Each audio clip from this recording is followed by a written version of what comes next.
This is Bryan Johnson, a tech millionaire determined to defy age and live forever. After selling Venmo for $300 million, this 47-year-old now invests more than 8 hours a day and $2 million a year to become the most measured man in the world to reverse aging. And it's working. He's turned back his body clock by 29 years, regaining the strength and vitality of an 18-year-old while keeping the wisdom of a successful professional nearing the age of 50. But how practical is this? How feasible is this for the typical man in their 30s to 50s with life stressors and challenges? I initially believed it was impossible. I tried to keep up, but I quickly realized I don't have the millions to spend, the access to a personalized team of experts monitoring my every movement, but more importantly, the time in my day. Yet, after several months of painstakingly analyzing, critiquing, and research, I replicated his daily habits using affordable tools and homemade routines. And honestly, it's not even that hard. I wanted to find out what actually matters for moving the needle for those looking to reverse their age and regain that spring in their step. So in this video, I'll share an evidence-based way you can adapt Bryan's routine to lose stubborn weight, reclaim the vitality of your youth, and build unshakable confidence in your physical abilities, even with a hectic schedule.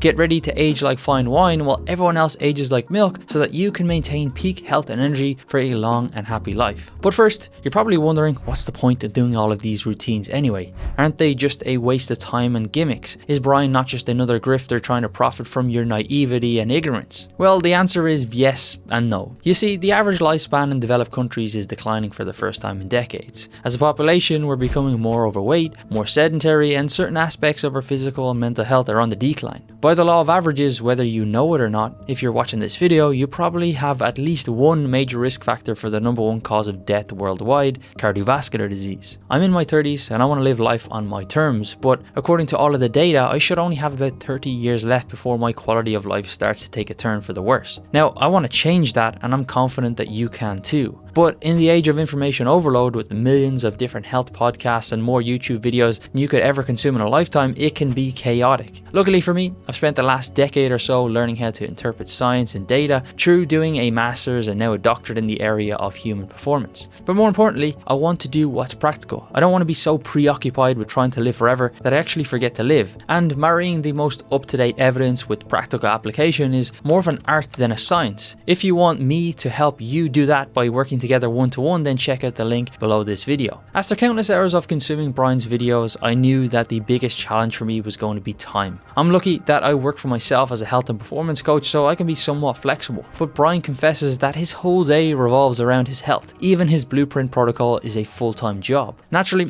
I started with the morning. Now, Bryan wakes up without an alarm, but I can't afford to do this in case I miss my first client call at 6:30 a.m. So the next best alternative is a sunrise alarm from Lumi, which gradually increases its brightness. According to the company's website, this slow and steady process induces the production of cortisol, the body's get up and go hormone, whilst also suppressing melatonin, the hormone that keeps you asleep. Now, I couldn't find any science on this being superior to just using a normal alarm on your iPhone, but honestly, it feels so much better to wake up this way compared to the trauma that I suffer from being jolted awake by that alarm that goes off on my phone. So it's a good start. I open up the Aura app on my phone, which tracks my sleep from my Aura ring. Bryan uses a Whoop here, but they are pretty much exactly the same. Then I jump on the scales to see how fat I am before I move on to the next part, light therapy. I live in Ireland, so the weather is always bleak and dark when I wake up, but getting blue light in your eyes as soon as you can is so important for regulating your circadian rhythm and sleep. Ideally, it would be getting outside for a walk, but in the pitch dark, that's not going to do much good, so I use these blue light glasses for about 5 minutes that have been shown to produce similar results to Bryan's 10,000 lux light box. They don't produce UV light like the sun, so I don't need to worry about the eye or skin damage, and the brand is called Luminette. I just bought them off Amazon a few years ago and I really like them. But when it does start getting brighter again, I'll trade in looking like a Star Trek character for my morning walk. Usually Bryan works out next, but I'm trying to be as time effective as possible, so I reduce friction by combining two things here at once, meditation and red light therapy. There's tons of evidence behind meditation for improving heart rate variance, stress, and overall well-being.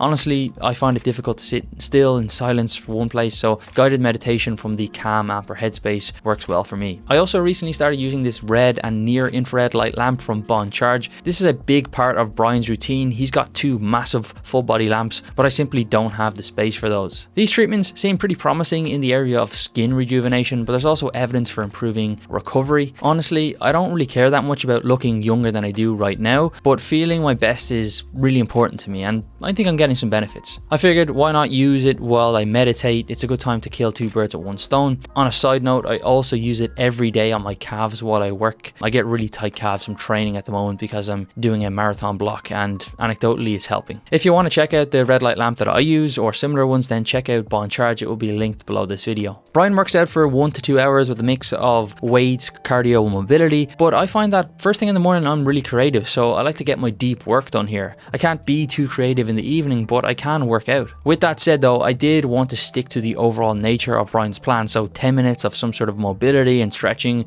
was a nice change, and then I would just work out with weights or cardio later on in the day. On the days that I do go to a co-working space or have like back-to-back calls all day, I'll make sure that I get my full workout early in the morning before breakfast. Now for breakfast, I honestly couldn't bring myself to do what Bryan does and eat only blended vegetables like his super veggie, but I did try to adopt his overall philosophy, which I think is a really good one. Eat lots of fruits and vegetables, minimally processed foods, and limit junk. I probably give myself a little bit more room for flexibility. 80% of the time I'll eat quality foods, and then 10 to 20% of the time I'll eat more fun foods. In my early 20s, I was obsessed with eating clean all the time, but it led to a very poor relationship with food, and I would tend to have complete blowout days that just turned into massive binges, so trying to be 100% strict just doesn't work for me, at least. I personally have oats, protein powder, natural nut butter, and some frozen fruit. I do this pretty much every single day.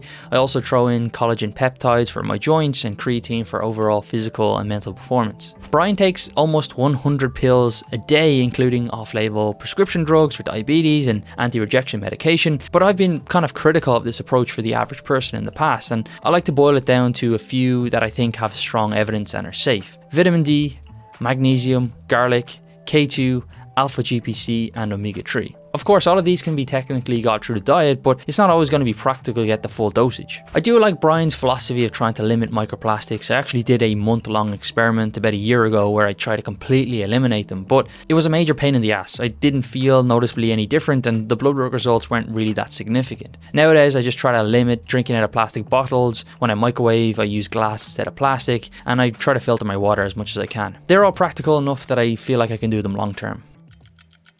A major part of Bryan's routine throughout the day is getting movement in bite-sized workouts or chunks. Practically speaking for me, it means a walk outside between calls with the dog, or moving downstairs to the standing desk for an hour or 2. If you work from home like me and you want to optimize your health, I think a standing desk walking treadmill combo is essential. Now, I didn't always work from home. Previously, I worked in Amazon for 7 years, but realistically, a lap around the office floor or a 20-minute walk outside on your lunch seems pretty reasonably achievable. I'm not trying to copy Bryan's diet verbatim. I have different goals, preferences, and activity levels, and I also weigh 20 pounds more, so doing exactly a copy paste of his diet isn't going to be something sustainable for me. I like to fill out my plate with as much variety of plants, nuts, and seeds as possible, while also adding some animal protein, which is something Bryan doesn't do. I just can't quite bring myself to become a full 100% vegan. I also track my calories using an app called Macro Factor. This is a huge component of maintaining optimal body composition. Of course, Bryan is in incredible shape. If you only take one piece of advice from this video, it would be to track your food for at least a period of time. Having done it myself for over a decade and worked with like hundreds of clients, I can say tracking your nutrition will be the biggest eye-opener. It's hard to consistently improve something if you're not tracking it, and of course Bryan tracks everything, including some more bizarre things like his erections, which is something that I didn't do. Bryan's evening routine is a lot less bloated than his morning one. He has 3 simple rules. Number 1, have a wind down routine. Number 2, go to bed at the same time. And number 3, sleep is a non-negotiable. By this time, he has long finished his last meal, which is consumed about 8 hours before bed. Now, I couldn't quite do this since I need to eat a lot more food than he does due to my training, but I did try to leave at least 3 hours between eating and sleep, making that last meal kind of as small as possible. There is scientific evidence to show how eating close to bed, especially high amounts of calories, can negatively impact your sleep. Now, I could lie for the sake of the video and say that I've implemented the optimal wind down routine, but the reality of working for myself often means working late. But here are some small steps that I think are making a big difference. Number 1 is wearing blue light blocking glasses when working in the evening. These essentially do the opposite of the glasses that I wear in the morning, helping my body know that it's time to sleep. Number 2 is setting a daily reminder in my Google Calendar to say that it's time to start wrapping up work. In the past, I've been terrible for working late into the night. Number 3 is spending 5 to 10 minutes doing a brain dump with a pen and paper, writing down all the things on my mind and the things that I need to do tomorrow. And finally, making sure my sleep environment is optimized. Blackout blinds to make the room dark and a fan to keep the room cool and generate some sort of ambient sound. I have a terrible habit as well of falling asleep to podcasts, but I swapped that out for a theta waves audio, which is the exact same sound that Bryan uses. It's a video that's available on YouTube. It's hard to say whether this theta wave sound is making a huge difference, but I'm still implementing it at the moment, and it's a nice change from trying to listen to podcasts. When trying to adopt Bryan's daily routine, I learned a couple unsurprising things. Health and longevity isn't a sprint, it's a never-ending ultramarathon. I didn't want to do one of those 30-day challenges because how you look and feel is based on what you do for months and years stacked on top of one another. Optimizing for consistency over intensity is paramount. This means not trying to be perfect or compare my day with Bryan's, but rather take the overarching principles and make them work for me and my life. Bryan literally gets paid to spend time trying speculative therapies and supplements that may or may not work and waste his time. These new and bizarre things are also what get the views and are interesting for viewers. Marketing expert Russell Brunson literally has a whole chapter on the topic teaching readers how customers are moved by novel and shiny objects, which allows them to avoid past failures and ignore that change is actually hard. I don't get the sense that Bryan is doing this directly by trying to focus on things that don't work, but that it's clear that he spends a disproportionate amount of time on his content on the stuff that doesn't really move the needle. But you or I don't have the luxury to waste time. We need to do things that are definitely going to work